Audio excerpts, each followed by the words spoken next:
नमस्कार, आप देख रहे हैं बीटी न्यूज बिहार और मैं हूं पंकज भट्ट। एक अरमान जो आंखों के सामने मटियामेट होने के कगार पर है, जिनके कंधों पर भारतीय अर्थव्यवस्था की सर्वाधिक जिम्मेदारी है और उन्हें सड़कों पर आज तक सिर्फ जूझने के लिए छोड़ दिया गया है। दिन रात मौत और जिंदगी से सामना करते हुए ये हमारे देश की अर्थव्यवस्था को सुदृढ़ करने में कोई कोर कसर बाकी नहीं छोड़ते। लेकिन जब कोई घटना हो जाती है, दुर्घटना हो जाती है, तो इन्हें सिर्फ इनके परिवार को, इनके डेड बॉडी को भगवान के भरोसे छोड़ दिया।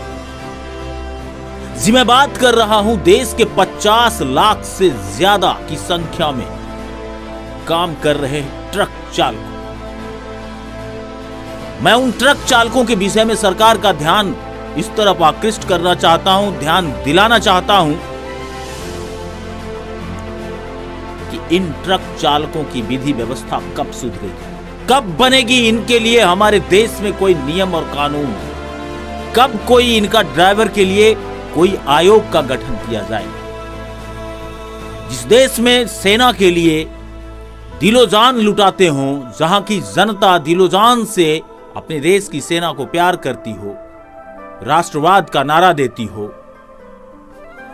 उस देश का ट्रक चालक जो उस देश की अर्थव्यवस्था को अपने दिल से थामे रखता है। अभी पिछले दिनों बजट भी आया, कभी भी किसी बजट में ड्राइवर के लिए कुछ नहीं आया, तो इस बजट में हम उम्मीद क्यों करते? लेकिन हम ध्यान दिलाना चाहते हैं, केंद्र सरकार और भारत के तमाम राज्यों की सरकारों से अपील भी करना चाहते हैं कि इन ट्रक चालकों के विषय में आपको गंभीरता से सोचना होगा, क्योंकि आपकी जितनी भी चीजें होती हैं, चाहे वो देश की अर्थव्यवस्था से संबंधित हो, पूंजी से संबंधित हो, उत्पादन से संबंधित हो, प्रोडक्शन से संबंधित हो, एक जगह से दूसरे जगह भेजने से संबंधित हो, युद्ध का परिस्थिति हो या हड़ताल की स्थिति हो या दंगे का सामना करना पड़े, ये ट्रक चालक अनवरत आपके आदेशानुसार, अपने मालिकों के आदेशानुसार काम करते रहे। और जिन्हें आपने सड़कों पे सुरक्षा की व्यवस्था बागडोर थमा दिया है ना, वो पुलिस वाले से इतने आजीज हो चुके हैं ये लोग, जो सुरक्षा करने के बजाय इन्हें लूटने के चक्कर में हर चौक चौराहे पर, शहरों के हर ट्रैफिक व्यवस्था से थोड़ी सी दूर अपनी गाड़ी लगाए इस इंतजार में खड़ा रहते हैं कि कोई ट्रक चालक आएगा और उससे मैं 150-200 रुपए ले लूं, जिसे ना तो कोई मालिक सुनने वाला है कि तुमने ये पैसा कहां दिया, क्यों दिया। इतने सारे सवालों से जूझते रहते हैं और ये चलते रहते हैं सिर्फ अपनी देश की अर्थव्यवस्था मजबूत करने। हर परिवार तक अपने खाने पीने, रहने सहने, सारे जरूरत के सामानों को पहुंचाने वाले ये ट्रक चालक आखिर कब तक सड़कों पे मरते रहेंगे कुत्तों की मौत?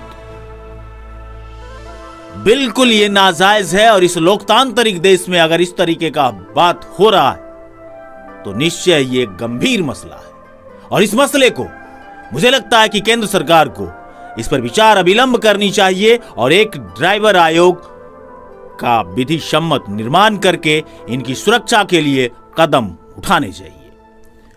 एक सर्वे के मुताबिक 1200 ट्रक ड्राइवरों से बात करने के बाद एक जो रिजल्ट आया है वो सनसनीखेज है। आपके पांव तले की जमीन खिसक जाएगी आप अगर उस सर्वे रिपोर्ट के बारे में विस्तृत से जानेंगे तो। मैं आपको उसकी कुछ झलकियां दिखाता हूं कि 50% ट्रक ड्राइवर अपने कार्यों से खुश नहीं है। 75% ट्रक ड्राइवर पुलिस, आरटीओ एवं सड़कों पर हो रहे गुंडागर्दी से परेशान हैं। वो अन्य कार्यों की तरफ जाना चाहते हैं।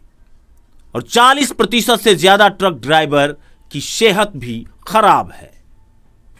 90% के आसपास ड्राइवर की मासिक आय 20,000 से कम है, यानी 10 और 20,000 के बीच में उनकी मासिक आय है, जिसमें इस महंगाई के दौर में उनका परिवार का भरण पोषण भी होना बमुश्किल हो पाता होगा।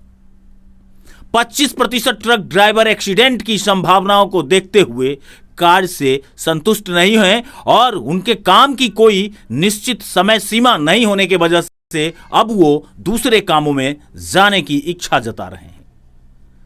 60% ट्रक ड्राइवर थकान और अनिद्रा के से ग्रसित हैं, जिसके वजह से दुर्घटनाएं की संभावनाएं बढ़ी रहती है। 55% ड्राइवरों का मानना है कि पुलिस और आरटीओ से बहुत ज्यादा परेशान हो चुके हैं और इन तमाम परेशानियों को झेलते हुए देश की अर्थव्यवस्था में अपने को झोंके हुए हैं। मैं उन ट्रक ड्राइवर को सैल्यूट करना चाहूंगा, उनके परिवारों को भी सैल्यूट करना चाहूंगा, जो अपने कलेजे को छोड़ करके, अपने कलेजे के टुकड़े को छोड़ करके देश की अर्थव्यवस्था के लिए दिन रात सड़कों पर आपकी पुलिस और इस देश के भ्रष्ट युवक जो गुंडागर्दी पर उतर गए हैं उनसे जूझते रहते हैं और इस देश की अर्थव्यवस्था को कहीं ना कहीं मजबूत करते रहे। ये बताइए कि आप कितने साल से ट्रक की ड्राइवरी कर रहे हैं? कितने साल से वही कर रहे हैं, करीबन जो है 14-15 साल से कर रहे हैं। पहले घूस नहीं लेता था, अब घूस लेता है। अब घूस लगता है। हाँ। जो कमाई आपकी होती है उससे आपका परिवार चलता है? हाँ, चल तो जाता है, मोटा मोटी नहीं चलता है उतना ढंग से नहीं हो पाता। ढंग से नहीं चलता। देश का 65% सामान ट्रक से ढुलाई होता है। वो तो होता ही है, करते हैं। लेकिन अगर एक्सीडेंट हो जाए, भगवान ना करे कि ऐसा हो, अगर ऐसा हो जाता है तो ऐसी परिस्थिति में सरकार तो कोई जवाबदेही नहीं लेती। नहीं, कोई जवाबदेही नहीं। कोई जवाबदेही। आपका कुछ तो मांग होना चाहिए सरकार से ना। सरकार से कुछ कहना चाहते हैं तो कहिए। क्या कहेंगे सरकार को? सुनेंगे नहीं तो कहेंगे क्या? क्या के फायदा क्या होगा? सुनेंगे ही नहीं। ठीक है, आप लोग बताइए भैया। वही बात है भैया, और क्या बोलेंगे ना। जैसे कि कितना साल से काम कर रहे हैं? हमारा तो अभी हुआ है 10 साल से डिलीवरी कर रहे हैं। 10 साल से कर रहे हैं। पुलिस से कितना सहयोग करती है? पुलिस कोई सहयोग नहीं, खाली पैसा दीजिए चलते रहिए, कोई सहयोग नहीं। राह में लूट लेगा तो वो भी नहीं बचाने के लिए देखने के लिए आएगा। नहीं, खाली पैसा लिया बस, काम खत्म। ट्रक वालों से पैसे का रिश्ता? हाँ बस, नहीं पैसा दीजिएगा। जरी सुन देख बढ़ जाता है, सो कहता है कि भागा का 5,000 लाओ, माइनिंग है, DTO है, बुला के फाइनिंग करवाएंगे। धमकी भी देता है? धमकी तो देता है पूरा। गाली गलौज भी करता है? गाली नहीं दीजिएगा तो मार बता है तो मैंने इज्जत नहीं देता। नहीं, ये बेगूसराय चल जाइए मुफलिस थाना, वो एकदम डायरेक्ट कर जाता है, उसका ड्राइवर कर जाता है पुलिस वाला का। बेगूसराय का? हाँ, मुफलिस थाना का। अच्छा, मनमानी करता है। कहाँ से कहाँ तक चलते हैं आप? झारखंड से चलते हैं दरभंगा तक। कितनी कमाई हो जाती है वही महीने का? महीने का कितना 10-15 हजार रुपया हो जाता है। परिवार चल जाता है? पहले तो अब कितना चलेगा परिवार? टिपे नहीं लगता है, परिवार कहाँ चलेगा? परिवार नहीं लगता। महीना में 4 गो टिप लगता है, जहाँ 15 गो टिप लगता था वहाँ 4 गो टिप लगता है। सरकारी सुविधा कुछ मिलती है? कुछ नहीं। कुछ भी नहीं? कुछ नहीं। कोई सुविधा है सरकार? कोई सुविधा नहीं सर, नहीं, कोई सुविधा नहीं। मोटर विभाग की तरफ से क्या बोले भैया? कोई सुविधा सरकार के नहीं है। ड्राइवर लोग के पाछे से हम लोग चलते हैं जान हथेली पर 24 घंटा। हम लोग चलते हैं 24 घंटा, 136 घंटा ड्यूटी करते हैं। 5 दिन 7 दिन में चलते हैं, मुश्किल से 2000 कमीशन चार देते होता है। 5 दिन में टिप लगता है। क्या करेंगे? पेट बेगारी ने पीठो बेगारी करना पड़ रहा है। अच्छा, दूसरे नंबर ये सिपाही लोग हर एक थाना पर 6 किलोमीटर थाना है, हर एक थाना पर ब्रेक करवा को पैसा जाम लगा को तहसीलता है। काहे के लिए? ये मैनेज मालिक करते हैं या आप लोग अपने पॉकेट से करते हैं? नहीं, ये मैंने मालिक करते हैं। परेशानी हमको होता है, 10 डेग आगे पाछे रुक गया गाड़ी, उसको माई बहन कर देता है। हो सकता है मालिक को 2 बार जुर्माना लगाना पड़ जाता है। ये गाड़ी है, ब्रेक लगने लगेगा, क्या करेंगे? सही बात। और खाने पीने रहने सहने में पीने का कुछ हम अपना भी व्यवस्था वगैरह स्टोव बर्तन रखते हैं, जहाँ नहीं मिलता है वहाँ बना को कुछ नहीं। कुछ लोग कहते हैं कि जो ट्रक ड्राइवर की सेहत बहुत जल्दी खराब हो जाती है। जी, ये होटल का वजह है। अब आखिर ठंडी का दिन है, वही 4 दिन 5 दिन का सब्जी एक दिन फ्राई करके दे देगा। यही वजह है। वो मजबूरी है, खाना पड़ेगा। खाना है, क्या करेंगे? रात भर आए 1:30-2 बजे यहाँ आए, कहाँ जाएंगे? खा लो भाई। शमशान घाट से लेके कब्रिस्तान तक ओनली भारतीय ड्राइवर काम आता है। खाने से लेके पीने तक अनेक प्रकार के सामान द्वारा पहुंचाने में हमारा भारतीय ड्राइवर ही काम आता है। किसी सवारी को एक मुकाम से दूसरे मुकाम तक पहुंचाने के लिए भारतीय ड्राइवर ही काम आता है। तो मेरे गुरुजी, हम सबको ड्राइवर समाज को एक होना होगा, अपनी जात पात से ऊंचा उठकर ड्राइवर हित समाज के बारे में।